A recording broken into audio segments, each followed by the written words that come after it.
हाँ जी फ्रेंड्स, अज मैं थोनों फोर्थ क्यू का टॉपिक करवाउण जा रही हाँ जो कि फस्ट वर्जन दे विच ऐड होया मे टू अगस्त 2023 की लिस्ट दे विच। सो टॉपिक दी स्टेटमेंट है describe a new store or shop in your town or city. Where is it, कित्थे है ये, what is sold there and who goes there. So ये क्यूज आप कवर करांगे। सब तो पहला वकैब एंड ईडियम्स कवर करांगे जो कि आप फिट कीते ने। सो फस्ट है जी बूमिंग। बूमिंग का मतलब होंदा इंक्रीज, पॉकेट फ्रेंडली होंदा affordable, just stone throw away idiom use किया गया है जो कि बहुत ज़्यादा नज़दीक होवे। ऑन सैवंथ हैवन बहुत ज़्यादा हैप्पी मोमेंट। शॉपहॉलिक पर्सन होंदा जिसनों शॉपिंग का बहुत ज़्यादा शौक होवे, शौकीन होवे। एट अ स्टील अगेन जो सस्ते प्राइस से जिथे आपां कोई भी थिंग्स अवेलेबल होन। एफिलेंट होंदे आ जी, एफिलेंट पीपल रिच लोग, ठीक है। ऑप्ट मतलब चूज़ करना। सो सब तो पहला आप इंट्रो स्टार्ट करांगे टॉपिक दी। Well in this day and age many retail stores are opening as the demand of goods is booming. So बहुत सारे रिटेल जड़ियाँ शॉप्स ने, स्टोर्स ने, वो ओपन हो रहे हैं क्योंकि डिमांड है जी गुड्स की बढ़ती जा रही है। Some of them are pocket friendly while others are expensive. कुछ तो कहते अफोर्डेबल होंगे ने, कुछ बहुत ज़्यादा महंगे होंगे ने। Here I would like to talk about a department store which is open recently in my locality. So कहते इतने मैं एक डिपार्टमेंट स्टोर की गल करन जा रही हाँ and just stone throw away from my residential area. So name of the store is DMart. तुसी कोई भी स्टोर का नेम मैंशन कर दो and it is situated outside the city of, ठीक है। सो कि सिटी तो आउटसाइड है उस सिटी का नेम मैंशन कर दो। जस्ट 5 किलोमीटर और 10 kilometre away from my house. I came to know about it a couple of months ago when I saw its advertisement in the well-known newspaper. So मैनू कदों पता लग गया जो मैं इसकी एड है जी न्यूज़पेपर दे विच देखी। I was on 7th heaven, कहते मैं बहुत खुश सी as there was no such shopping center in my area before, क्योंकि इस तो पहला कोई भी जेड़ा शॉपिंग सेंटर सी मेरे एरिया दे विच नहीं सी। I am a shopaholic person कह सकते हो भी मैं एक शॉपहॉलिक पर्सन हाँ। So I was very excited to visit the store. मैं काफ़ी खुश सी। I went there with my bosom buddies, bosom friend मतलब के जो सच्चे पक्के मित्र होंगे आ। We notice that the items was at a steal, मतलब के काफ़ी चीप प्राइस से लगे हुए थे, काफ़ी सस्ते प्राइस से। Overall our experience was up to the mark, साडा एक्सपीरियंस काफ़ी वधिया रहा।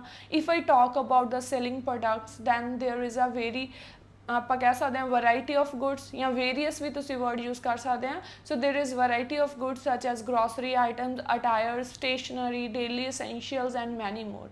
It consist of 2 floors. The whole store is fully air conditioned. Moreover, it has large parking area for automobiles. Apart from this, the staff is very cooperative as well as helpful. So आप सारा कुछ दसता भी किदां दा store है, building बारे explain करता, किहड़े-किहड़े products मिलते हैं।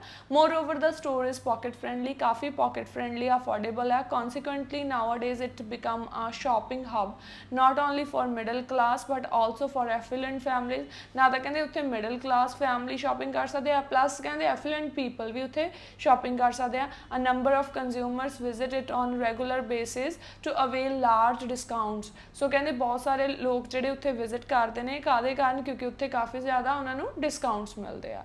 सो ये सीगा टॉपिक। सो इस तो बाद इसके फॉलोअप क्वेश्चन ने। फर्स्ट क्वेश्चन है what is the difference between small stores and big stores. की डिफरेंस होंदा? I opine that there are many differences between small and big shopping center. First and the foremost is that in big department stores huge discount offers and available as compare to small ones. So काफ़ी ज़्यादा huge discount होंदा है। Apart from this in large stores products from all the brands are available, सारे brands available होंगे हैं, while small store sell the limited brands, but उदों opposite होंदा है। सैकेंड क्वेश्चन है how does price and quality affect consumer behaviour.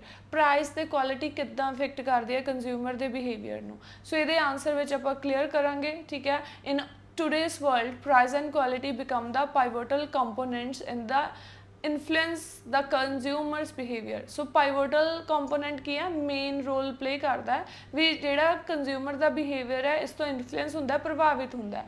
They have to make choices between price and quality and consider which component is more important for them. If they give preference to budget then customers search for the good quality products at accessible or affordable rates. On the flip side, if they give priority to quality, then they may have to suffer from high cost cost of product. So ਜੇ ਉਹ quality ਤੇ ਧਿਆਨ ਦਿੰਦੇ ਆ ਤਾਂ ਕਹਿੰਦੇ ਉਹਨਾਂ ਨੂੰ ਜ਼ਿਆਦਾ ਪੇ ਕਰਨਾ ਪੈਂਦਾ। ਨੈਕਸਟ ਕੁਐਸਚਨ ਹੈ why is cheap fashion popular. Cheap fashion ਕਿਉਂ ਪੋਪੂਲਰ ਹੈ?